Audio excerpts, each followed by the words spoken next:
Welcome to Superchargers. I'm Daniel Thomas. Let's go.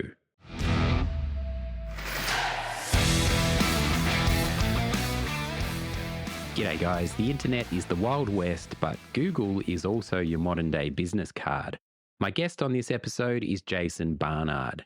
Jason is an entrepreneur, punk folk musician, and CEO of Kalicube. He is a master of online brand management with a unique ability to reshape how Google sees individuals and companies. Personally, as someone with a common name, not for lack of trying, I have been struggling to control how I am presented online and in searches.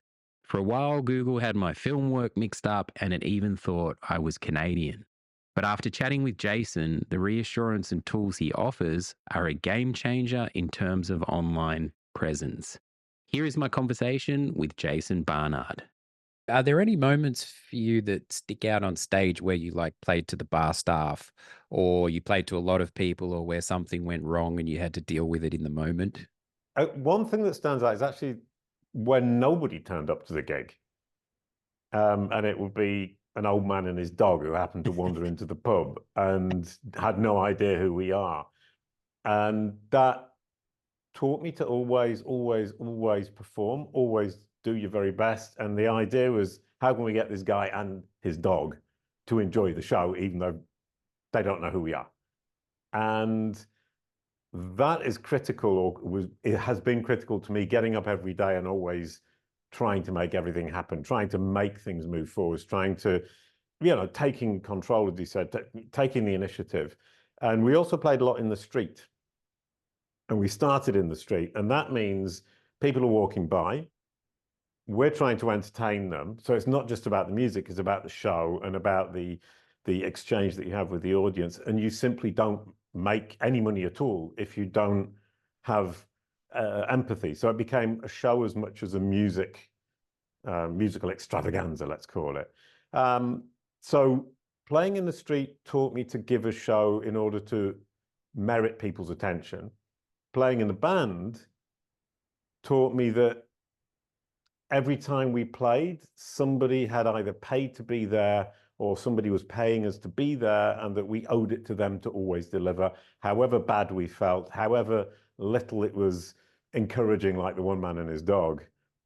Always perform, always give your best, always deliver value. I can relate to that. That, if somebody's paid to get in, you owe it to them to give it your best. And I also found sometimes listening to people's kind of feedback afterwards, I would kind of give them the time of day. That they might have criticism. They'd tell me how to be a drummer, a front man, what a band should be, and then I'd say, well, are you in a band? And they'd say no. And I'd say, well, would you draw a picture and stick it in the public square? And they'd say, oh no, I'd never do that. And I'm like, well, you're quite happy to dish out advice. But like you say, because everybody is there, you that connection you're forming, it's so valuable, and that trust with the audience. Yeah, no idea of people telling you how to do your thing. I played a gig 3 weeks ago. I still play today. I play swing jazz with a friend of mine, Fred. It's a two-piece guitar and double bass with me singing, and he sings some songs and he does backing vocals. And a musician after the show said, don't you find that your double bass is a bit too aggressive? And I said, not particularly, no. And he said, you should play more like this and less like that, because when you play with the kind of aggressive slapping style, it's too aggressive, people don't like it, it's not good. And I didn't really get involved in the conversation because I'd already seen him as a musician, and I wouldn't have ever said anything of the sort to him, whatever I thought of him. And I was thinking, okay, that's your opinion, but we actually had a huge crowd and they were very happy. And my style works with what we're doing from various reasons. It works. Me and my friend Fred are playing really good music that people appreciate. Don't know why you're getting involved. And it helped me, or helps me, to understand that what I'm doing is my thing, and other people's advice is looking at my thing without knowing what my thing really is. Yeah, and it's kind of subjective, really, isn't it? It sounds like you give it your all, and there's something to be said for playing like that as opposed to someone who might be more subtle or technical. Yeah. I was kind of raw on the drums as well in a way. I used to give them an absolute hammering, but I wasn't very Mhm. technical. So, when technical guys saw me, they were fairly critical, but I was more about like kind of the energy of it actually. Yeah. So it sounds like you might have a similar approach. But Well, every but I mean, there's a couple of things. Number one is that's how I play. Number two is if I didn't do that, there wouldn't be the rhythm section. I am actually being the rhythm section and the bass, and that's necessary for a lot of songs. And thirdly, if I were to spend more time, more of my mental energies on playing, being more subtle and being more of a musician and trying to impress people like you, I would lose the showmanship because I'd lose focus on that. And that is what pleases the audience. And so you say, I've got a choice here. I can try and please you, one person who is a bit of a music snob, or I can choose to please the 200 people who are enjoying the show. And focusing more on the show for me is the choice I've made. And this audience is an audience who appreciate us, who have come to see us. So what I'm doing makes sense in my world. It doesn't make sense in your world because you're playing jazz music to jazz aficionados. So in your world, I would agree with you, but in my world, I don't. Absolutely. My favorite heckle from a crowd Yeah. member was actually I was playing in a public square on the drums, and a guy rode past on his bike and yelled, "You guys are shit." Mm. So I got Right. heckled by a guy on a bike who wasn't even watching the show. He just flew past and took it upon himself to heckle us while he flew past. That was my favorite heckle of all time. Right. Yeah, I can't remember that ever happening. But one thing is if it did happen, I had one double bass lesson in my life. And the guy told me something goes wrong, forget about it immediately, get on with what's next. Focus on what's now and coming right after. And he taught me multiple things. One, I've always hit it in time with the rhythm. If you make a mistake, there are two types of people in the audience, people who have no idea what you're doing and don't know anything about music and they didn't notice what happened, and jazz people who are going to think you've done something really clever and will never dare to ask you about it because they think you're smarter than they are. And if you can imagine that, then you can just keep going and it doesn't matter. You can forget about your mistakes. So it's forget about your mistakes. Don't worry about what people think about your mistake. Smile and look like you know what you're doing. Hit it in rhythm and you're going to get away with it. And I got away with an entire career on that single chunk of advice. Yeah, it's also it's a bit like sport, really. It's like if something goes wrong, there isn't the time to kind of dwell on the mistake, or the team's going to be like behind the eight ball. So let it Yeah. go, move on. There's lots of lessons in this stuff. But did it always come naturally to you, bass? As a kid, were you musical? No. My mother and her husband are both professional jazz musicians. But in fact, she ran away from home with a jazz musician when I was a child. So she didn't bring me up. So I wasn't brought up in a musical environment. I was brought up in an academic environment by my father, who's a university professor. So people say, oh, your mother's a musician, therefore you're a musician. You were brought up with music all around you. And the answer is actually, no, I wasn't. I was brought up with books. And both my sisters learned a musical instrument and got quite good as kids. I never learned one, so I'm never any good. I started learning when I was 18 with a friend of mine. Um, and then played guitar quite badly, sang reasonably well. And then a band said to me, if you want to be in our band, you have to play double bass. So I said, okay, I'll learn double bass then. So I bought a double bass, learned double bass, joined the band, and played 660 times in clubs and festivals. We were on the same bill as Bob Dylan, the Mano Negra, Manu Chao, Captain Sensible, who was one of my big heroes as a child. And also, maybe 10,000 times in the street. So there you go. The musical career wasn't something that was preordained. It's classic how often a band member learns an instrument to fill a slot in the band. Yeah, and lucky they chose the double bass, or they said that they needed a double bass. Turns out I'm actually quite a good double bass player, whereas I'm not a very good guitarist. Yeah, yeah. Did you play in Germany? Yeah, we played in Germany quite a lot, generally to empty venues because we weren't well known in Germany. We were well known in France because we were based in France. But we toured Germany, Slovakia, Ireland, Holland, Denmark, Spain a couple of times, Italy, and probably other places that I've forgotten. Well, one really good story is we drove into Copenhagen for our gig.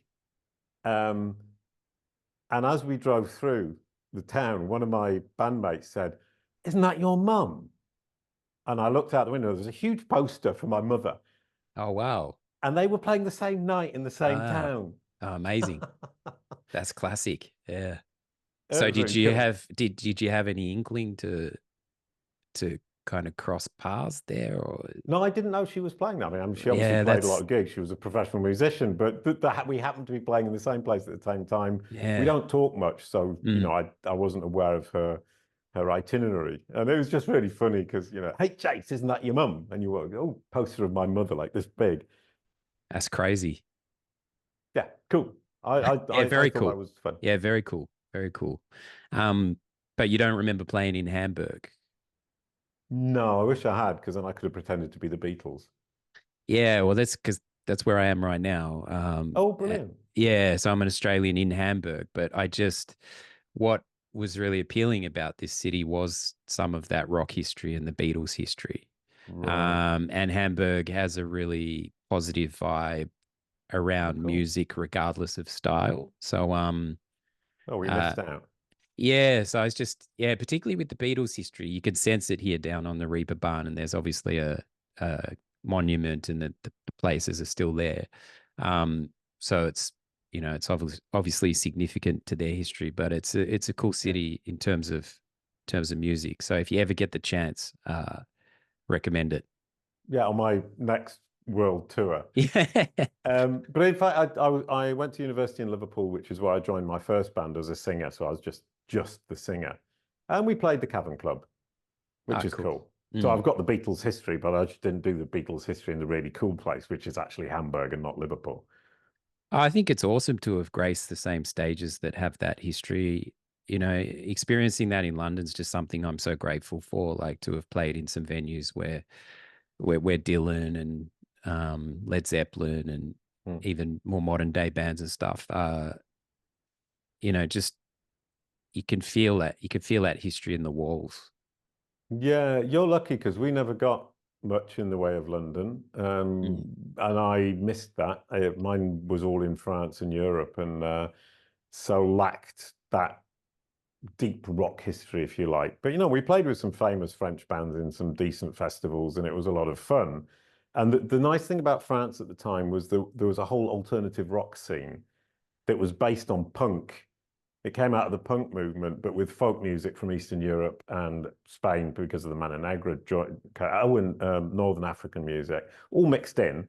And the Mana Negra, who were the group of Manu Chao, basically opened up an entire circuit of pubs, clubs, and venues who wanted to put this music on even for unknown groups because there was an audience for it simply for the style of the music. So it was a movement in the late 80s, 90s that was really powerful and a lot of fun. And we were part of that, which is why we were in France. Mm. That's actually perhaps more interesting. Like London was a bit of a grind, to be honest. Oh, Like, really? yeah, lots of promoters. Oh, You'd play 30 Hope and Anchors, and only one of the Hope and Anchors was the right one to play. right. Yeah. That's that sort of thing. Um, so was it after that experience that you moved to Mauritius? Oh, yeah, you've been doing your research. After the band split, which is the classic line from anybody who's been a band, when the band split, I was wondering what I'd do next. So I wrote some songs for children and recorded them with my ex-wife. We created two characters, Buwa and Kuala, recorded a music album for children, tried to get it released by the record companies. They all said, no, you're a punk folk musician. We're not getting involved in this. That's completely off track. So I created a website and promoted the website and pushed the website, and that became a huge success to the extent we were competing with Disney, PBS, the BBC, We got 1 billion page views in 2007. I was invited to America as one of the best Flash developers in 2000. No, it was 1999, sorry. So it was a huge success.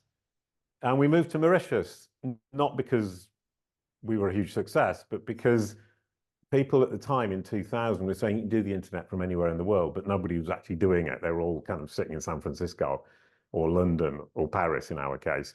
And we thought, let's go and see. Let's spin the globe, go to the other side of the world and see if we can run a website from there. And the answer is yes, you can. So we moved to Mauritius partly as a challenge, partly because it's a better lifestyle. It's sunny all year round. It's got beaches all over the place. You've got palm trees and you're living on a tropical island, making games and songs for kids all over the world. It was cool, really cool. That's a very unique twist there. Yeah. And so you were doing the voiceover for this character. You were creating songs, and well, I wrote the songs, started with the songs, and what was lovely, a little story about the songs that I think is absolutely delightful is I was the blue dog with a big deep voice, and I was reassuring for the child, and I sang perfectly. And my ex-wife wasn't a very good singer. And she was the yellow koala representing the child who sang slightly out of tune and sang out of rhythm. And the whole thing was built around this kind of big brother, small sister, guiding her through a world that's frightening for her, but actually quite simple. And Boo, the blue dog, reassures her, which is what I believe Kalicube, my company now, does, is we guide people through the scary world of AI and how they can control their brand representation in that world. I'm Boo, the blue dog. Our clients are koala, the small, frightened koala. I'm sorry to my clients who are listening to this, who probably aren't listening to this. But the delight in that was after, 9 years, she got good at singing. And so we were in the studio and I kept having to press the button with the callback thing and say, can you do that again? More out of tune and less in time, please. The opposite. And it was fun, and she was really good at it. And she absolutely nailed the slightly out of tune, slightly out of time, just enough for it to still sound brilliant, but still understand that this is a small child who can't really sing. It sounds like a lot of art, it evolved over time. It was never going to stay the same. No, you know, 100%. It evolves. That's a good thing, you know, if something doesn't stay the same, perhaps. And sometimes it evolves out of necessity rather than desire, as it were. And one of the things was after a couple of years, we realized that just 2 characters, we were creating, sorry, I'll come back a step. We were creating 5 things, activities, songs, so on and so forth for the internet every month. And after a couple of years, we realized that 2 characters were going to get really boring. So we created families for them. So Boo had a father and a mother and a sister. Koala had a mother, a father, a grandmother, and a grandfather. And then we started looking for voice actors. And we spent a year looking for voice actors in Mauritius. And during that year, the families kept appearing, the members of the families kept appearing on stage, but never said anything. Right. And then after a year, we thought, well, we've introduced them, but we can't have these other characters just appearing and not saying anything. And in the end, I had to do the voices. Okay. So you ended up multiple characters. Yeah, and I've never done it before, never thought I would be a voice actor doing, 5 different characters. And some of them are really good. So I did my own father, my own mother, my wife's father, and my wife's grandfather. And the only one I think wasn't any good was my own mother. My mother, female voice is terrible. But the rest of it, yeah, absolutely fine. And it was necessity that pushed me to that. It's an interesting analogy, this transition into the tech world, that storytelling and now what you're doing with your clients. That's a pretty cool analogy there. So to transition into the kind of tech side of things, there's a couple of things I'd like to talk about. This, you deal mainly with branding of companies. Do you also deal with like personal branding of individual personal branding? We actually focus more on personal branding. We started with corporate branding and realized that within a corporation, there's lots of moving parts, lots of people, lots of politics involved, too many people in the team who will disagree with each other, and it becomes very complicated very quickly for us, and things don't move forwards very well. So now we focus on personal brand of CEOs and founders, corporations, $5 million and up, who understand that their personal brand is a business asset for their corporation, that their personal brand defines their career, and their personal brand will be their legacy. Those are the people who are invested. They've got skin in the game. They really want this to work out. And there's only one person to deal with who really cares about how their brand is presented online, how people perceive them online across their entire digital ecosystem, but also how machines like Google Gemini, ChatGPT, Siri, Alexa, how these machines understand them, perceive them, and represent them to the users of those machines. So we've got basically solving self-determination in an AI world, which is super fun and exciting. That's really cool. I can relate to it. What do you find people struggle with commonly in terms of finding their personal brand? What's a common struggle there? I hate to say this, but I wouldn't know, because we don't create the personal brand. We distribute the personal brand, if you like. I get you. If you know what you're trying to say, who you want to be represented as, or who you want to be, who you want to be perceived to be, we can place you in the right places with your message consistently across the entire digital ecosystem, and get your audience to see you when they're looking for the solution you can offer, understand that you're a credible solution, understand that you offer that solution so they can then come down the funnel. And the AI machines see this consistency. They see you're standing in the right places. They see that you're demonstrating your credibility, and they see that you're engaging your audience. They replicate that. That's all they do. These machines are trying to replicate human behavior. And so if you walk the walk, they will talk the talk for you. It's interesting. Sorry, was that my phone there? That never happens. Don't think it was. Don't you have any friends either? I have the same problem. My phone never goes off. It never goes off. No, it's really, so yeah, you're further along the process in terms of getting the distribution, as you say.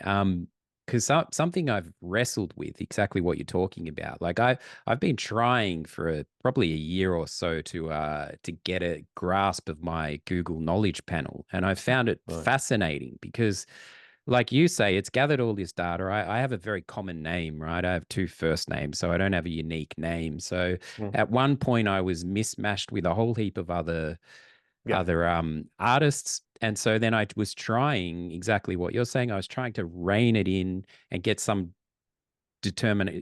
control over how I was like, and I was being met with obviously very little responses from Google, or we can't do anything about that, or we, and I sort of still wrestle with how much control.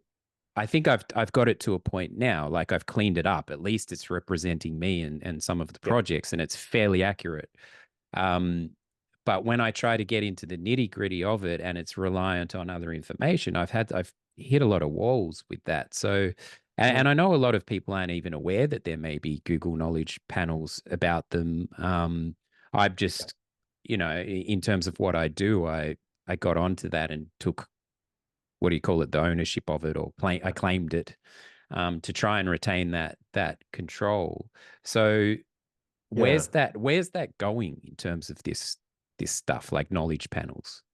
Well, there's a whole heap of stuff going on in what you just said, and much more than most people realize. Number one, as you said, a lot of people don't realize they have a knowledge panel. Number two, people don't realize you can have any kind of control over it. Number three is people expect Google engineers or employees of Google to change things when they're not right.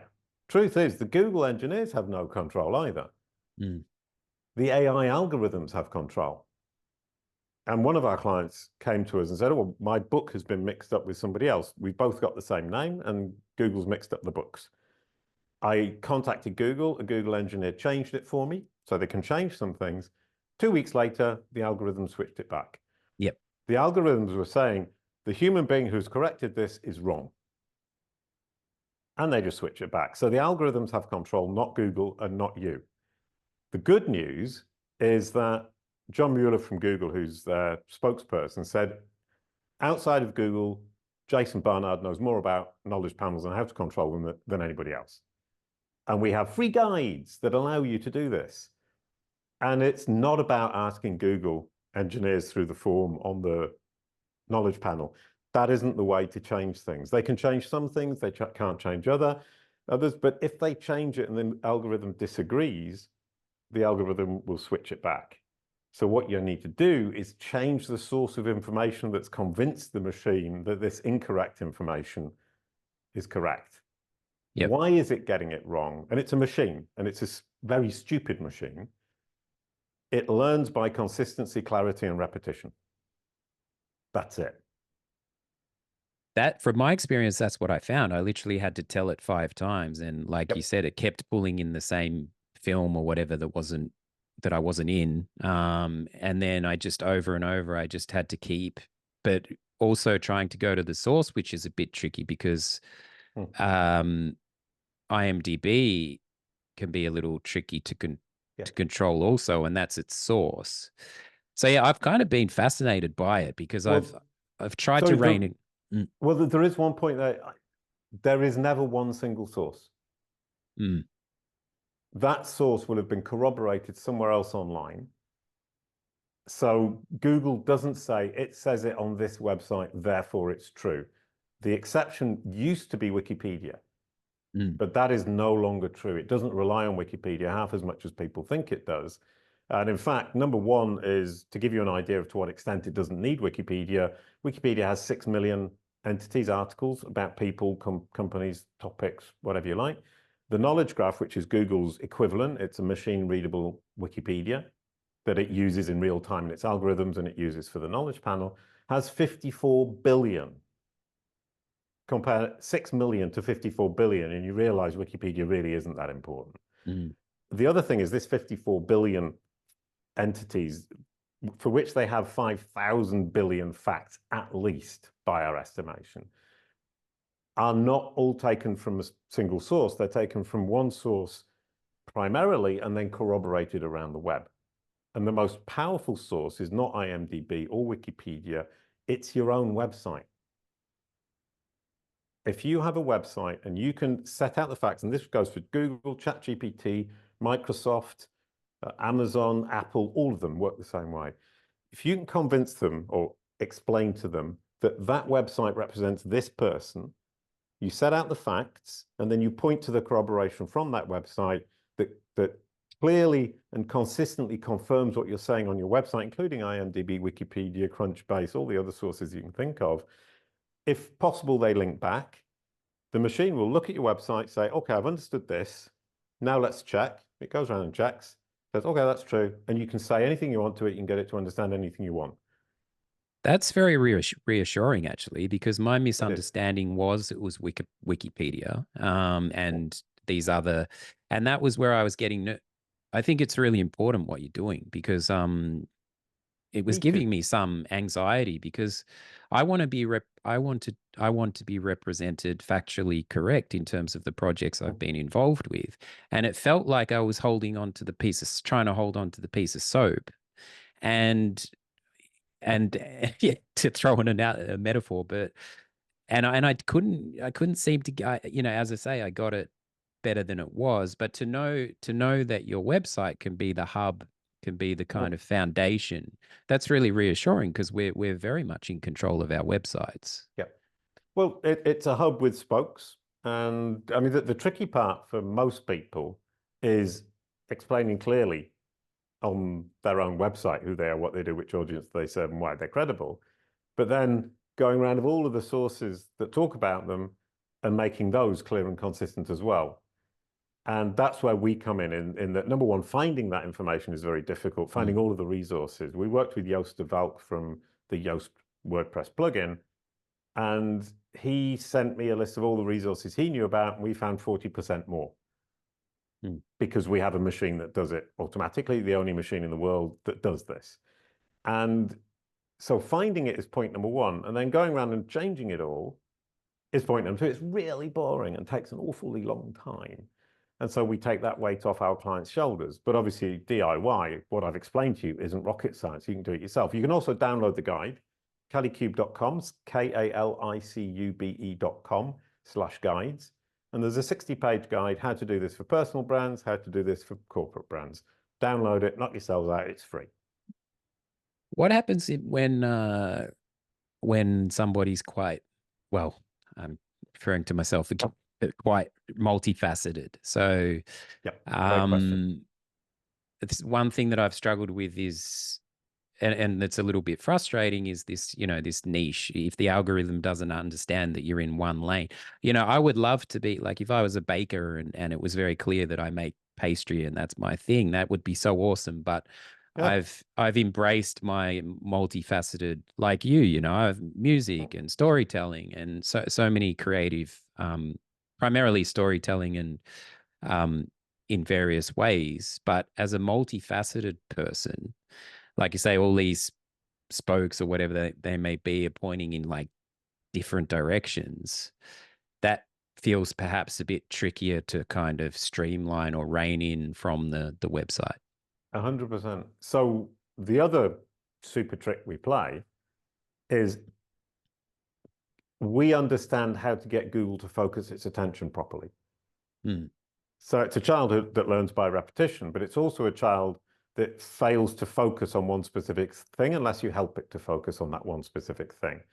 So, and it will also tend to get overexcited about information that's dominant in dominant sources. For example, being a musician, you're going to be present on Music Brains, you're probably in IMDb, you're on Discogs, you're on Spotify.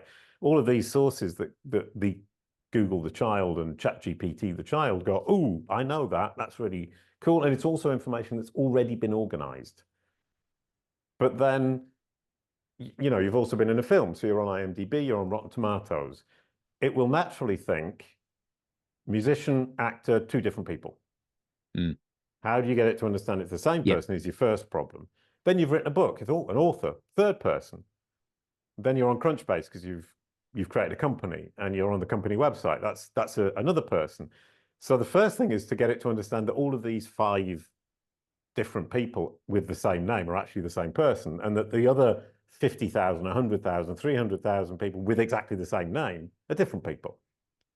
Because then it finds the ice skater and they think, oh, that might be the same person. So then you run into the problems. It might try and bring everybody to be you.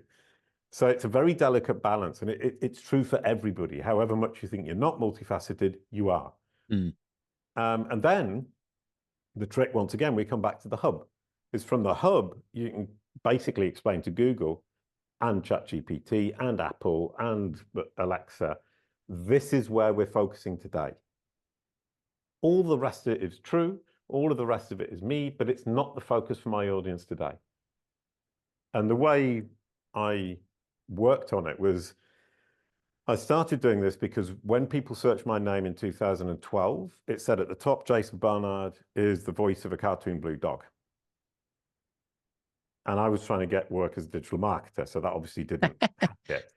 So the reason I started this whole thing is I thought, how do I get Google to represent me as a digital marketer when currently it's focusing on the blue dog, because that's the most common information, the most powerful information it's found. Took me a few months to figure it out. I got it to represent me as a digital marketer. So it says, Jason Barnard is a digital marketer. Oh, by the way, he was a blue dog in the past. Brilliant, job solved. Then I thought, how can I get it to show me as an entrepreneur? So I got it to change focus from the digital marketing career to the fact that I'm an entrepreneur by focusing on the 3 companies that I've created. WTPL Music in 1991, Up to 10 Limited in 2000, and then Kalicube in 2015.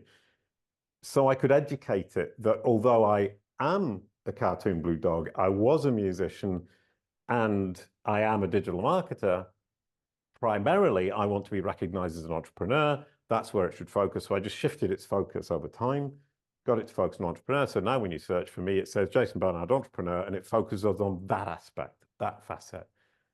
And it was working in unison with your website and all those other branches coming. coming out.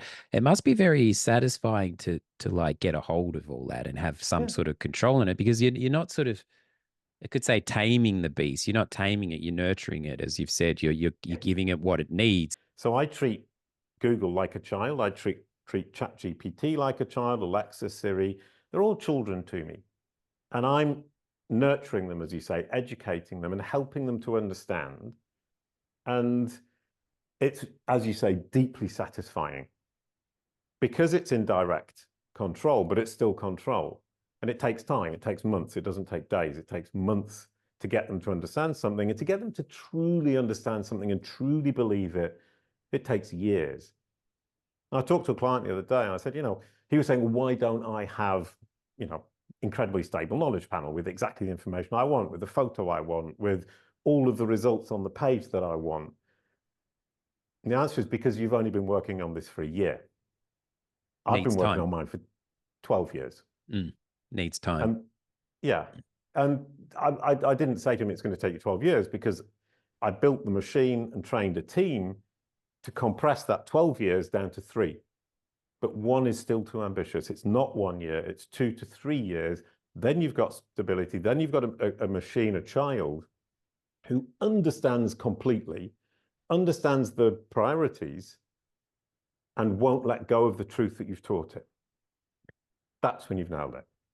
And it's a nice flip of the switch in a way, because this AI and technology can be really ominous. Like whenever I have a guest and I'm like, oh, we might be talking AI and stuff, it can be, as an artist, I was confronted by it initially, but now I've learned, I'm finding a nice balance and things. But what you're doing is not being in fear of it at all. You're embracing it and educating it, as you say. And the fact that it's nice to know that we can evolve as people as we do in our careers. You can have 10 pivots in your career, and it can get up to speed with that, because until this conversation, I was feeling like this thing's in control of my how I'm represented, and now from what you're doing, it's reassuring.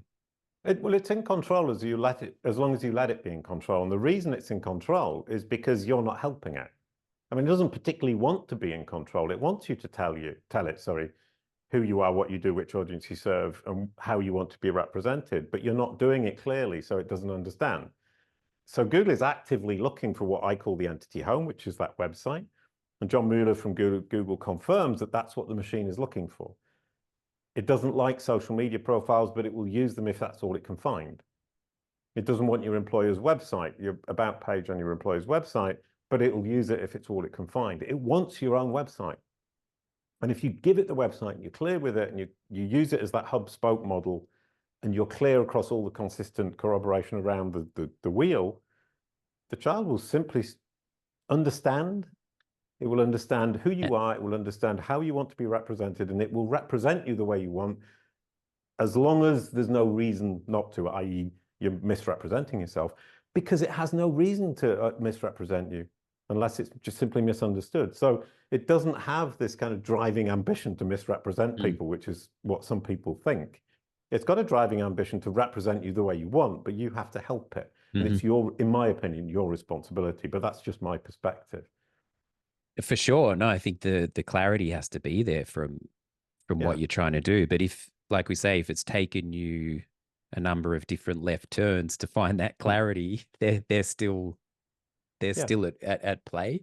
So and you were talking about pivoting and getting it to follow you. I've actually pivoted. I explained it very simplistically before, but I experiment on myself, like all, I don't know if it's great scientists or foolish scientists. I make my potion and I drink it and I see what happens. And in this case, what I've done is seen what happens when I change my representation online, how the machine changes its understanding of me. And I've got about 1,000 experiments going on with the characters from the TV series, from my music group, from the music albums from those groups. So I experiment and I see, well, if I change this, what happens? So I don't understand how the algorithm works. Nobody does. Nobody knows what's in that black box, exactly what's going on in its little mind.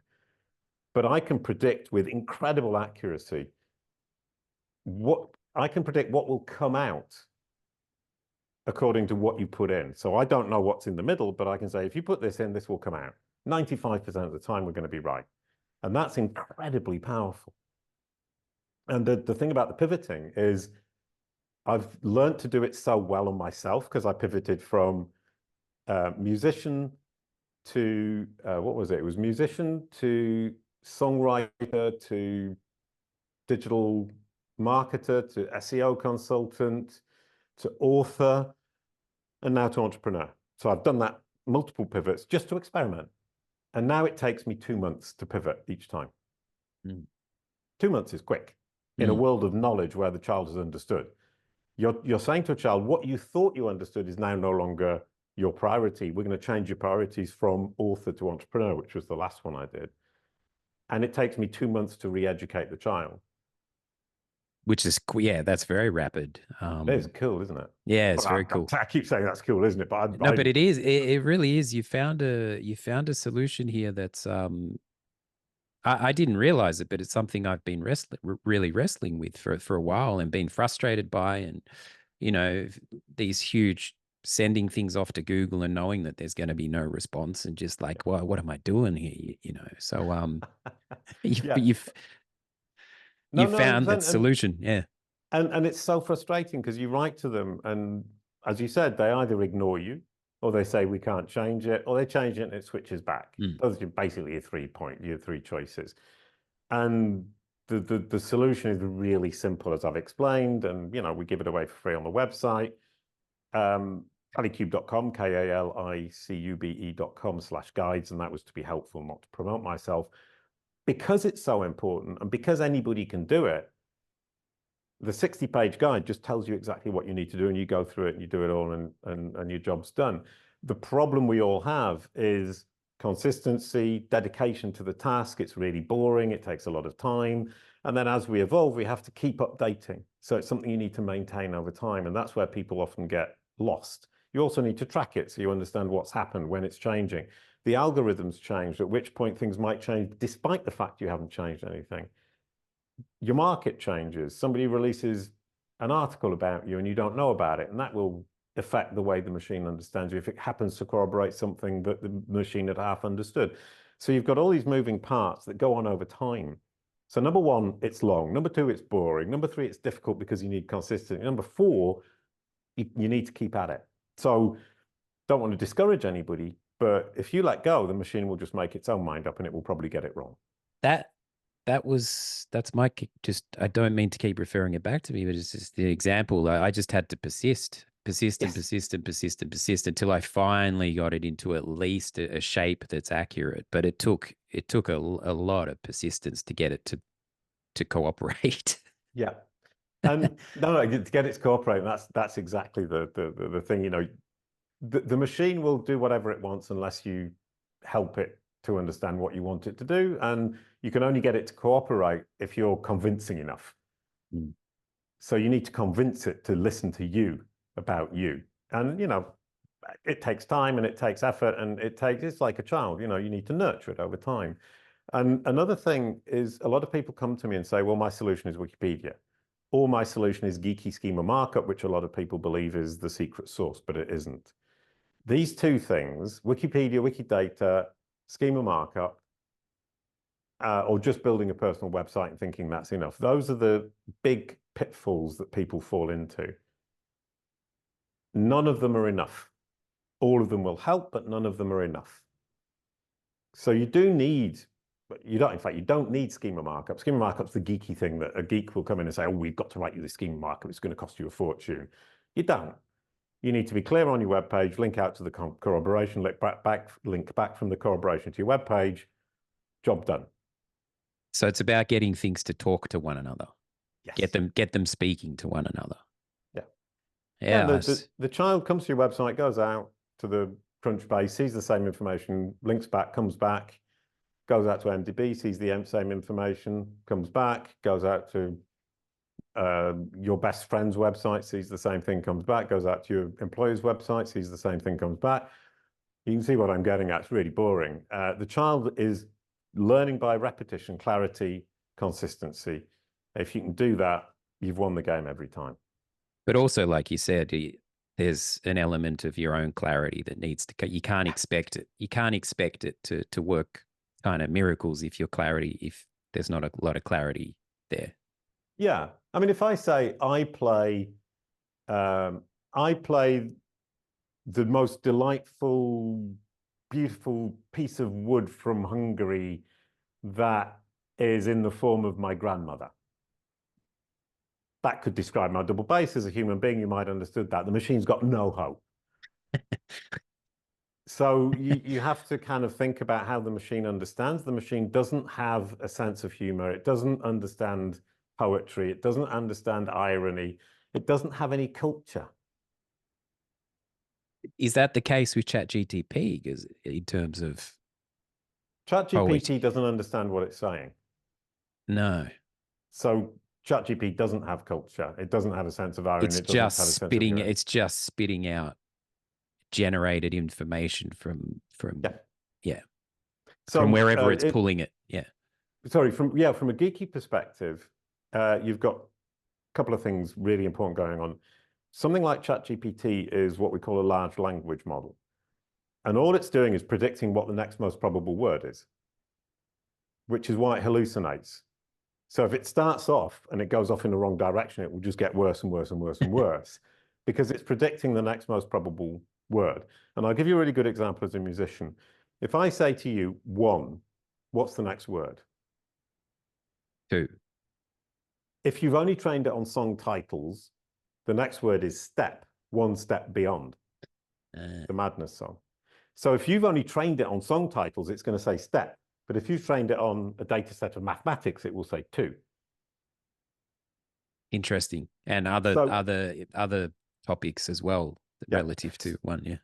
So truth be told, that obviously will never happen. They have a huge amount of data, so it's not going to make that kind of thing. But that's an example of a hallucination that you wouldn't understand. If you said 1 and it said step, you go, that's a hallucination. It's not. It's logical for the machine. So you've got to be very careful about that. And then what they're now trying to do is take knowledge graphs, what I explained earlier, a machine-readable encyclopedia, 54 billion facts, to check if the fact they're saying is correct. So if you say, when did Jason Barnard found Kalicube, the large language model will try to check in the knowledge graph in the machine-readable encyclopedia. If it can find the information, potentially it can use that information. Right now, they're not doing it very well, to say the very least, which is why you get all these mistakes.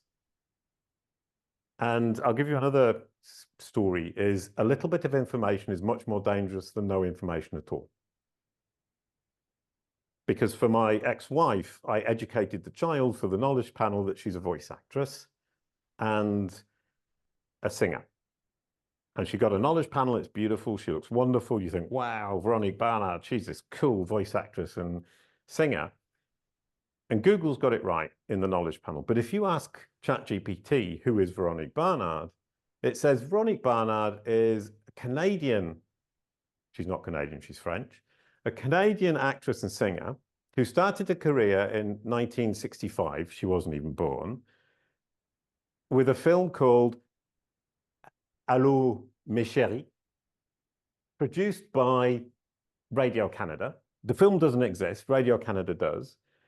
And then proceeded to release a string of #1 hit albums, starting with La Vie est Belle in 1982. The album doesn't exist. So what it's done is it said, well, I've understood she's a voice actress and I've understood that she's a musician, and it's got confident. So it's hit that ceiling that they've set it of, if you've understood this much, off you go. If you haven't understood this much, just say, I don't know. So it's hit that ceiling, and then it's just going, oh, I'll predict what's the most probable, not what's true. And it's got this brilliant thing. It's about this long, and it's so confident in what it's saying. It's just run for the hills. It's just run away with that initial piece of information and just taken off. And yeah, exactly. And with me, it will actually give you my entire bio incredibly accurately from top to bottom. It won't do it for very many people. Try it on anybody you know who isn't super famous, and you'll see that it gets it wrong. Depending on how much information is out there and how well corroborated and clear it is, it will get more or less wrong. And with my ex-wife, we stopped too early. We gave it just enough information to make it think it understood, and to the point at which it suddenly thought, oh, this is fun. I know what I'm talking about. And off it went. And it ran for the hills, as you say. But we've got a client whose name is confused with deceased Swedish mineralogist. Mm. And so ChatGPT mixes the two up. So, and it doesn't see that the dead Swedish mineralogist cannot be the same person as the CEO of this huge corporation in America right now, because he's a mineralogist, number one, very improbable, but number two, he's deceased.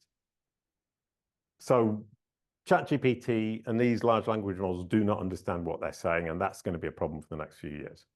So with you, you've been able to bridge the ChatGPT to your other online presence. You found this, you've bridged the two and it's working accurately. That must feel like you've solved some impossible mathematical equation in a way. E equals MC squared. It's the equivalent, maybe, yeah. But it's not as geeky, and it really is that, once again, we come back to hub, spoke, wheel, clear, consistent corroboration, make sure the machine is being pointed in the right direction. For the large language models, if it's trained on enough consistent data about me, the probability and the prediction will always work. And if it can check facts in a knowledge graph where I've placed all the information about me, it's going to fact check and understand that it has got it right and therefore get it right. So it's a kind of two-pronged approach that, once again, takes years. Now you have a podcast as well. How do you see podcasting coming into play in all this? Because like I've got two podcasts, and they don't appear on any of my like knowledge panel stuff, but they're on my website, things like that. But it feels a little bit like the podcasting world is kind of separate in a way to the knowledge panels, and I don't know about that. Where do you think all that's headed? Do you want the geeky explanation or the not geeky explanation? The not geeky. Okay. I'll try and make it not geeky. Google has got multiple encyclopedias. And one of the encyclopedias is the podcast encyclopedia. Another is the book encyclopedia. Another is the generalist encyclopedia, which is the knowledge graph I've been talking about up until now. Another is the maps locations encyclopedia, which is Google Maps. And it can't cross-reference. Mm. So you have this, well, Google has this huge problem, is it's got all these encyclopedias, but it can't look at them at the same time. So it can't make the connections. So ultimately, you need to have all the information in the main encyclopedia, which is another thing we do at Kalicube, is move information from the podcast encyclopedia to the main encyclopedia, or from the books encyclopedia to the main encyclopedia, where it can join all the dots and it can understand the relationship between you and your podcast. So you've just basically made something that I felt I had explained very simply, slightly more complex. But it explains that disconnect that people often don't understand. They think, well, Google's stupid. Google isn't stupid. It just has multiple encyclopedias. And like any child, it can't read them at the same time. Mm-hmm. It's a bit like a man trying to do two things at once, or us trying to multitask. 100%. And that's the thing, is I was talking to Fabrice Canal, who's the principal program manager at Bing. And he's the guy who builds Bing, which is the equivalent of Google at Microsoft. If nobody uses it, it's part of, it's a search engine that actually serves, I think, 6% of the world. It's tiny compared to Google, but 6% of the world is still several billion searches a day. So it's a huge machine. This guy's very smart. He's built the equivalent of Google, but just isn't used by as many people, but it's certainly just as good as Google, if not better. And he pointed out, basically, with AI today, what happened a year and a half ago really threw the world into a fit. But most of what's going to change has already changed, and it isn't going to change significantly for the next few years, because there are multiple problems, but the main one is they don't have the computational power and the ability to multitask that is required to do the things that we think they can do and that they could potentially do if they had that computational power and the multitasking ability. But that will only happen when quantum computing becomes the norm or becomes accessible to them financially and realistically at scale. So basically, we're looking at a situation that we can still control from our perspective, as long as quantum computing doesn't become realistic at scale is the point. I mean, quantum computing exists, but it's not realistic at scale for these huge corporations dealing with billions of queries a day. So we've got this kind of safe period where we can still educate the stupid child. Oh, the uninformed child. The uninformed child. I'm sorry, Google. I didn't mean, or Bing for that matter. You're uninformed. But once it hits that next big leap, it's gonna absolutely fly, and it's gonna fly very quickly. And we're gonna look at we're gonna look at singularity, which is where machines are smarter than we are. Mm-hmm. And that's when it's going to happen in a few years' time. And my bet right now is I solved the current problem. That next problem is going to be the machine is going to be double guessing stuff. Mm-hmm. It's going to figure stuff out that even I don't know. How do I control that? How do I keep my fingers in the pie? And the answer is, from my perspective, if you don't have control when that happens, you've got no hope. Mm. If you do have control, we'll figure it out. I'm confident I'll figure it out. It's when call it the student or the child becomes smarter than the teacher. Yeah, scary. Yeah. Well, I wasn't scared when you initially were saying that, you know, it was kind of reassuring that explosion happened and now it's plateaued a bit. Nice, isn't it? It is nice, because the initial fears were this has exploded and it's just going to keep like exponentially at a rapid rate. But yeah, there's a bit of downtime. But then once that quantum stuff kicks in, then it potentially goes to another level. It will go to a completely new level, and it's going to be the same problem that's more difficult to solve, because pure consistency, clarity, and repetition isn't going to do it anymore. Yeah, wow. It's really fascinating. It's fascinating stuff. But I like. I mean, I've already been thinking about it.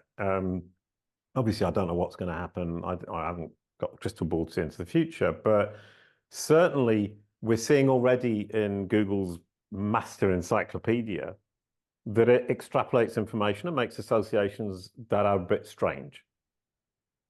And it's a bit like if you say to a child the word association game, you say sheep and it says orange. You go, don't get that.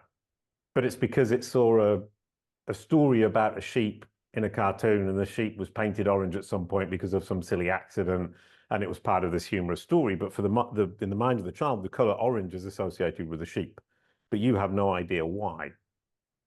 So the association makes sense to the child, but it doesn't make sense in the wider world. And that's going to be the problem we're going to have to face, is how do we control those associations? The associations. And they're a step away from fact. Sorry, go ahead. Yeah, no, the associations, the bridges, the connecting where it's getting that association.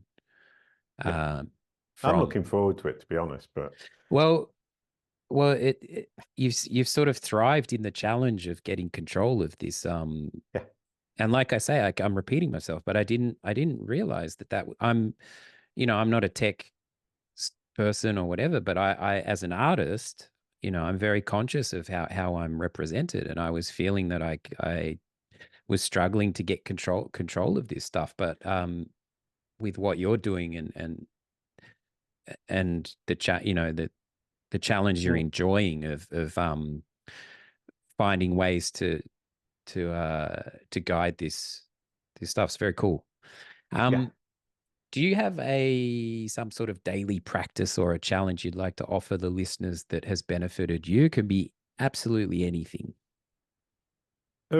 Maybe something that's even derived from our discussion. We've touched on a few things. Is there a daily practice that you do that you find helpful? Like, how do you manage your time? Are you fairly spontaneous, or are you rigid with your time? Oh, yeah. Well, that's nice. You led me to the answer because I was struggling. No, I'm very spontaneous. I just do what comes up. I've got lots of meetings, obviously, and people book meetings, and I just let them do it because I don't really mind. So as long as I say my day starts at 9 a.m., ends at 9 p.m. because we deal with American clients, so they need to be able to book up until 9 p.m. I'm fine. And then I block off periods when I want to do something with the family or I want to go out and for an evening or play music or whatever. So I'm very spontaneous with the time. And I'm very, in terms of being a CEO, I'm very intentional about being pragmatic in work and putting my emotions to one side. And that's something somebody taught me very recently. When we need to move forwards with something and we're not going fast enough, we tend to press the accelerator, work harder, work longer hours, not take lunch breaks, whatever it might be. And he pointed out to me, rather than press the accelerator, why don't you just take the handbrake off? And taking the handbrake off involves moving emotions to one side, identifying them, putting them to one side, saying, great, that emotion of fear about what's going to happen tomorrow, or the emotion of overexcitement is one that I struggle with a lot. Just put it to one side and make the decision. And you'll find that your business at least moves along much, much more smoothly and much faster. And it works an absolute treat. So that is the thing I'm consciously doing every day at the moment. That's huge. That's huge in terms of yeah, this idea of taking the foot off the gas is counterintuitive, especially if there's like a deadline or some crazy thing. It's like we got to push harder, we got to push harder, but actually that could just kind of throw you off course. Whereas if you take a step back a little bit, Yeah, try I mean, not to take the get handbrake off is identify what's holding you back rather than identifying what's going to move you forwards. And your foot stays on the accelerator the same, but you just move forward so much faster because you're being more effective. But that, and I insist, is professional. In my personal life, emotions are to the fore because your personal life, music, emotion is what it's all about. And the trick is to be able to jump between those two different mindsets. And I have a great lot of fun playing music with my friends, playing a gig opposite, laughing, going out to dinner and chatting about absolutely nothing. Last time we were talking in French, I speak French as well, and living in the south of France. We ended up talking about imagining creating a company, creating gloves for octopuses. And it came from talking about sheep, and how we got from one to the other, I've got no idea, but that isn't something I would do at work. Yeah. No, it's not a one size glove fits all. You get that. Not even for octopuses. So great, and yeah, it's worked really well. That's a recent thing. And then we were talking earlier on. I'm standing up at this standy up desk, and for interviews and for working, it's actually really good. I find new thing for me. Standing up does help. I can't stand up all day, but it certainly gives me more energy. Yeah, I just think intuitively we're not meant to sit in the same position for 8 hours. I don't think it's good for the body. It changes your whole, can have so many kind of detrimental effects. So that's two good ones there. Brilliant. Where can people find Kalicube? I'd just like to say one thing before. Please. Yeah, You please. might notice you thought your phone had gone off earlier on. My phone went off earlier on. So when I said you don't have any friends like I don't have any friends, we actually both have at least one friend. But I think you might have just called me underneath the desk.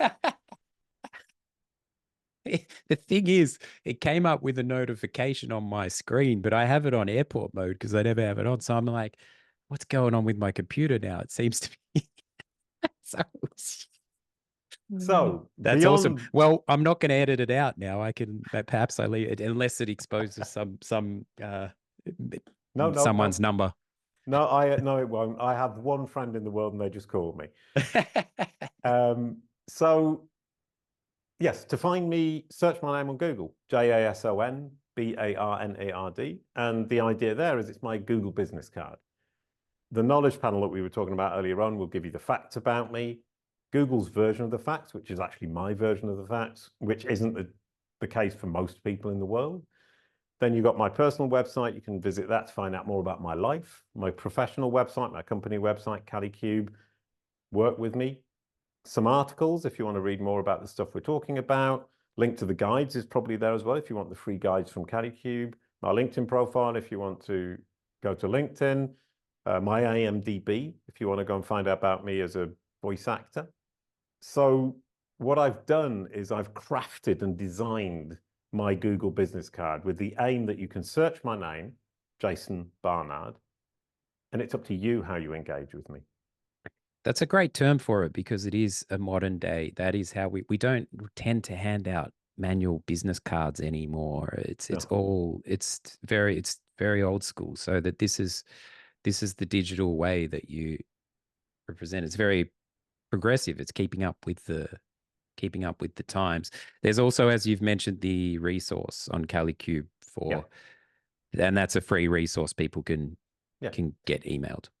Yeah, I mean, from my perspective, as you said, I've discovered, I think something where I know it's very powerful. I also believe it's useful, and I believe everybody should have access to it. And I can't serve everybody in the world with my company, so give it away for free. Serve people who understand that their time is super valuable or feel that their time is super valuable. They wanted to get it done quickly. They wanted to get it done incredibly effectively, and they want the weight off their shoulders. And so from my perspective, if I can serve those people, they pay the bills and everybody else can have it for free because I think it's important. And I think sharing something like this is, the least I can do, I suppose. No, weight off the shoulders is massive in this overwhelming tech age that we're in. So yeah, and yeah, I don't want to say it once again, but I will. Oh, I'm the boo-wah to our clients' koala. It's an awesome analogy. Only if you know who boo-wah and koala are. Otherwise, it just doesn't make sense. Like the orange sheep or whatever it may be. But no, it's been really, really awesome to chat. I really appreciate your time. Yeah, thank you. That was absolutely delightful. I enjoyed it greatly. There you go, guys. Honest ratings for the show on Apple are appreciated. If you have a guest suggestion, please feel free to reach out on my website at danielthomas.co. I'm also on social media at Mr. Dan Thomas. Catch you on the next episode.